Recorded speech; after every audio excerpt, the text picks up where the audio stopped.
hegemony in the world politics. Chapter number 3. US hegemony means समकालीन विश्व में अमेरिकी वर्चस्व. आज हम पढ़ेंगे इसके इंट्रोडक्शन के बारे में कि ओवरव्यू में लिखा है we have seen that the end of the cold war left the US without any serious rebel in the world.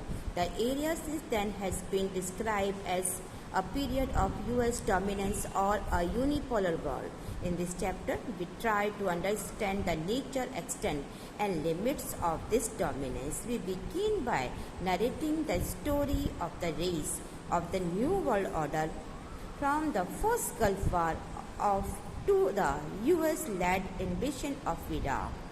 We then pursue views of understand the nature of US domination with the help of the concept of hegemony. After exploring the political, economy and culture aspect of US hegemony, we assess India's policy options in dealing with the US, and finally we turn to see if there are challenges to their hegemony and whether it can be overcome.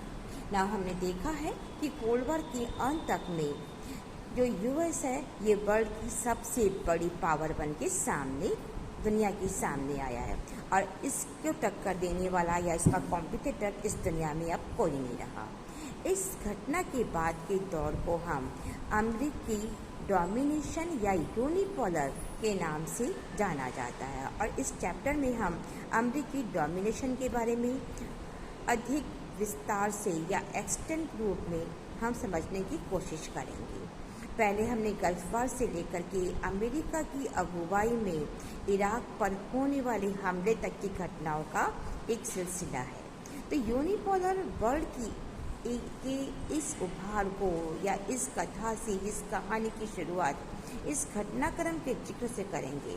इसके बाद हम देखेंगे हेगेमनी की अवधारणा या इसकी concept के सहारे इस डोमिनेंस की नेचर के बारे में समझने की कोशिश करेंगे. यूएस की हेगेमनी की पॉलिटिकल, इकोनॉमी एंड कल्चर पहलुओं की भी हम जांच करेंगे और ये देखेंगे कि अमेरिका से निपटने के लिए इंडिया के पास कौन कौन सी पॉलिसीज या ऑप्शंस हैं. तो चैप्टर के लास्ट में हम इस बात को देखेंगे कि अमेरिका की हेगेमनी के सामने क्या कोई चैलेंज आ खड़ा हुआ है और क्या इस हेगेमनी से या अमेरिका से क्या हम इससे उबर कर बाहर आ सकते हैं, इसके बारे में हम पढ़ेंगे. नाउ आशा, जाबू एंड एंड्री ये 3 जनों की स्टोरी है, 3 बच्चों की. इसके बारे में लिख रखा है कि अमेरिका की हेगेमनी के बारे में. तो Ayesha was doing very well in her study at the high school in the outskirts of Baghdad and was planning to study medicine in university. She lost a leg in 2003 when a missile slammed into an area reed shelter in which she was hiding with her friends. Now she is learning to walk all over again. She still plans to become a doctor, but only after the foreign armies leave her countries. Now Baghdad के एक छोर पर कायम एक school के अंदर आयशा अपनी पढ़ाई लिखाई में बहुत ही वेल है. उसने सोचा था कि किसी भी यूनिवर्सिटी में भी डॉक्टर की या मेडिसिन की पढ़ाई करेगी, लेकिन 2003 में उसका एक पैर चले गया. वह एक ठिकाने में या शेल्टर में अपनी फ्रेंड्स के साथ में हाइडिंग यानी छुपी हुई तभी एक हवाई हमले या मिसाइल के द्वारा मिसाइल उस ठिकाने पे आकर गिरी. आशा अब चलना फिरना वापस से सीख रही है. उसकी योजना डॉक्टर बनने की है, लेकिन जब तक विदेशी सेना या फॉरेन आर्मीज उस कंट्री को छोड़कर नहीं जाएगी वह डॉक्टर नहीं बनेगी. आशा is a talented youngest artist. Jabu is a talented youngest artist who live in Durban, South Africa. His painting are heavily influenced by traditional tribal art form. He want to go to art school and later open his own studio. However, his father want him to study for an MBA and then joined the family business. The business is not doing well. Jabu's father feared that with an MBA degree, Jabu will be able to make the family business profitable. अब Durban में, south Africa में Durban का रहने वाला जाबू एक बहुत ही younger artist है, बहुत प्रतिभाशाली एक आर्टिस्ट है। टैलेंट उसके अंदर भरा हुआ है। उसकी ड्राइंग या पेंटिंग जो बनाता है वो बहुत ही ट्रेडिशनल पेंटिंग है, जो वहाँ के ट्राइबल्स के ऊपर या आर्ट स्कूल में पढ़ने के बाद उसने अपना एक स्टूडियो खोलने की सोच रखी है कि मेरी जो पेंटिंग है मैं अपना एक स्टूडियो खोलूँगा।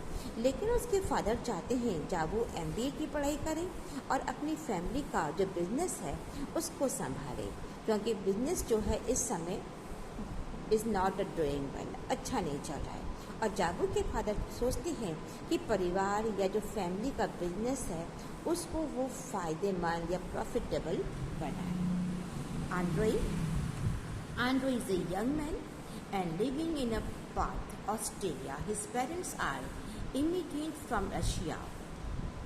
Migration from Russia, his mother get very angry every time and puts on blue jeans to go to church. She wanted him to look respectable in church. Andrew tells his mother that jeans are cool, that they gave him the sense of freedom. Andrew's father reminds his wife how they too used to wear jeans when they were youngest in Leningrad, and for the same reason that their son now involves. अब युवा Andre जो Australia का रहने वाला है, उसके माता पिता यहाँ पर माइग्रेट होकर के रशिया से आए और वो चर्च जाते समय जब भी वो चर्च जाते हैं तो वो देखते हैं कि आंद्रे ब्लू कलर की जीन्स पहन लेता है और उसकी माँ जो है इस ब्लू जीन्स को देख कर के बहुत ही गुस्सा हो जाती है। वह चाहती है कि आंद्रे जब चर्च में जाए तो रेस्पेक्टिव ड्रेस पहन के जाए। आंद्रे अपनी माँ को बताता है कि ब्लू जीन्स जो है बहुत ही कूल लगती है, पहन के बहुत ठंडक महसूस होती है और उसको एक अलग ही फ्रीडम का एहसास कराती है। आंद्रे के फादर कहते हैं, उसकी माँ को याद दिलाते हैं कि जिस समय हम लेनिनग्राड में रहा करते थे तो अपने यंगेस्ट टाइम के अंदर हम भी जीन्स को ही पहना करते थे, जैसा जीन्स अभी आंद्रे पहनता है। तो Andre has an the argument with his mother. Jabu may be forced to study a subject that he has not an interest in. A contrast, Asha has lost her leg and the lucky to life. How can we even to discuss their problem in the same word? How can it must be true? As we shall see in the chapter, all three have been in different way affected. As a US hegemony, we will be meet the Asha, Jabu, Andrew against, but the first understand how US hegemony begin to how to it operate in the world today.